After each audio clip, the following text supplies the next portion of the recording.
Hello friends, आज की video में हम बात करने वाले हैं सीएमए इंटरमीडिएट का जो बच्चे एग्जाम दे रहे हैं। देखिए, तो जब आप एग्जाम देने जाते हैं तो आपको जो आंसर शीट मिलती है, उस आंसर शीट में देखिए आपकी एक शीट होती है जिसके अंदर आपको अपनी डिटेल्स फिल करनी होती है, जैसे कि आपका रोल नंबर हुआ, आपका पेपर हुआ, पेपर कौन सा है, पेपर कोड हुआ, इस तरीके की कुछ बेसिक इन्फॉर्मेशन भरनी होती है। तो कौन कौन सी वो इन्फॉर्मेशन होती है जो आपको फिल करनी होती है, किस तरीके से फिल करनी होती है, इसी के ऊपर मैं आप लोगों के साथ आज बात करने वाला हूँ। और मैं आपको बता दूं, 2024 में जो बच्चे एग्जाम दे रहे हैं उनके लिए एडमिट कार्ड इशू कर दिया गया है, जिसके लिए एक अलग से वीडियो बनाई गई है। उस वीडियो का लिंक डिस्क्रिप्शन में दिया गया है, उस वीडियो को आप देख सकते हैं। तो आइए समझते हैं कि आंसर शीट में जो आपको पहला शीट मिलता है जिसमें आपको अपनी डिटेल्स फिल करनी होती है, उसके अंदर क्या क्या चीजें होती है और उसे कैसे भरते हैं।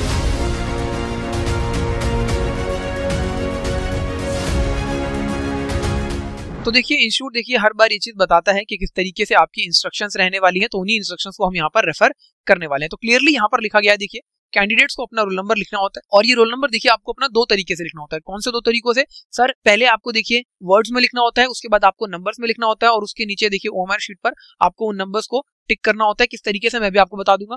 इसके साथ साथ आपको अपना सब्जेक्ट कोड लिखना होता है, आपको मीडियम बताना होता है कि किस मीडियम में आप पेपर दे रहे हैं, हिंदी मीडियम में या फिर इंग्लिश मीडियम में। और ये जितनी भी चीजें आपको देखिए सर्कल करनी होती है, ये ब्लू और ब्लैक पेन का ही यूज करके आप करेंगे। मैं आपको सजेस्ट करूंगा कि आप ब्लैक बॉल पेन लेके जाइएगा एग्जाम में, ठीक है जी, वो आपको ज्यादा हेल्प करता है, विजिबिलिटी उसकी बहुत अच्छी रहती है, ठीक है जी। इसके साथ साथ जिस मीडियम को आपने सिलेक्ट किया है उसी मीडियम के अंदर आपको अपने आंसर को जो है वो प्रेजेंट करना होता है। ऐसा नहीं है कि आपने इंग्लिश मीडियम सिलेक्ट कर लिया और आधे आंसर हिंदी में लिखे, आधे इंग्लिश में लिखे, वो आपको मार्क्स बिल्कुल भी नहीं मिलेंगे, सारे क्वेश्चंस कट हो जाएंगे, ठीक है जी। इसके साथ साथ देखिए जिस सीट पर आपको बैठाया गया है, जो सीट आपको अलॉट की गई है एग्जामिनेशन हॉल के अंदर, उसी सीट पर आपको बैठना है, सीट चेंज नहीं की जाएगी। हाँ, लेकिन यहाँ पर एक छोटी सी चीज मैं आपको बता देता हूँ कि सर अगर मान लो सीट खराब है, बिल्कुल बैठने लायक ही नहीं है, तो जो इन्विजिलेटर होता है वो सीट चेंज कर देता है। ऐसी कोई दिक्कत परेशानी वाली बात नहीं होती। और अगर आपने बिना अपनी मर्जी से देखो ये काम किया पूछे, तो फिर आपका पेपर वहां पर कैंसिल हो सकता है, ठीक है जी। इसके साथ साथ जिस एग्जाम के अंदर आपको एग्जेम्पशन मिल गई है, सपोज आपने प्रीवियस अटेम्प्ट के अंदर पेपर दिया था और वहां पर आपका कोई पेपर एग्जेम्प्ट हो गया,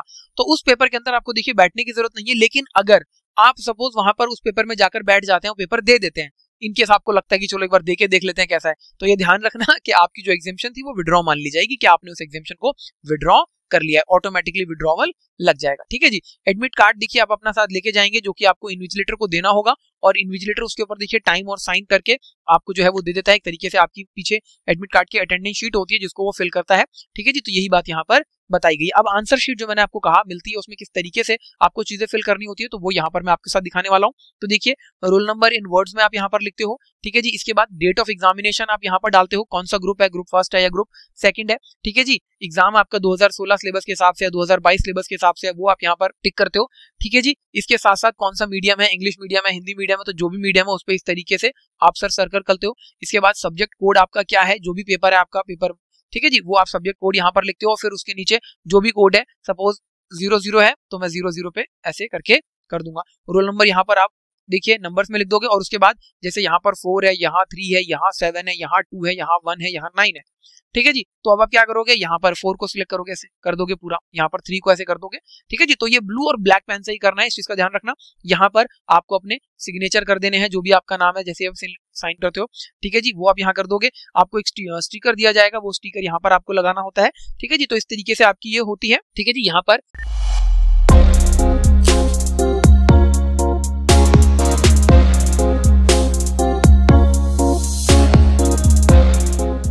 सब्जेक्ट का नाम होता है, ठीक है जी। आपको रेड पेन नहीं लिखना है, देखिए कहीं भी नहीं यूज करना, क्लियरली लिखा हुआ है कि अवॉइड करेंगे। इन्विजिलेटर आपका देखिए यहाँ पर जो है साइन करता है, और अगर आप कोई एडिशनल शीट लेते हैं तो कितनी एडिशनल शीट्स लिए वो यहाँ पर वो चीज मेंशन कर देता है। इसके साथ साथ सर आप जो ये वाला हिस्सा देख रहे हैं, यहाँ पर देखिए आपको चीजें फिल नहीं करनी होती है, किस पर्टिकुलर क्वेश्चन के किस पार्ट में आपको कितने मार्क्स मिले, ये जो चीजें हैं देखिए ये एग्जामिनर जो पेपर चेक करता है वो फिल करता है। तो आपके लिए बस ये इतनी ऊपर की चीजें हैं जो आपको बहुत अच्छे से फिल करनी है, इस चीज का ध्यान रखना, ठीक है जी। गलती मत करना, एक बार आप इन चीजों को देख लेते हो तो आपको समझ में आ जाता है, फेमिलियर हो जाती है और आप आसानी से चीजों को कर पाते हैं। तो इस तरीके की इन्फॉर्मेटिव वीडियोस के लिए हमारे चैनल को सब्सक्राइब कर लीजिए, और जो भी आपके फ्रेंड्स देखिए एग्जाम दे रहे हैं सीएमए का, उनके साथ आप इस चीज को जरूर शेयर करिएगा। मिलते हैं नेक्स्ट इन्फॉर्मेटिव वीडियो में, तब तक के लिए थैंक यू सो मच।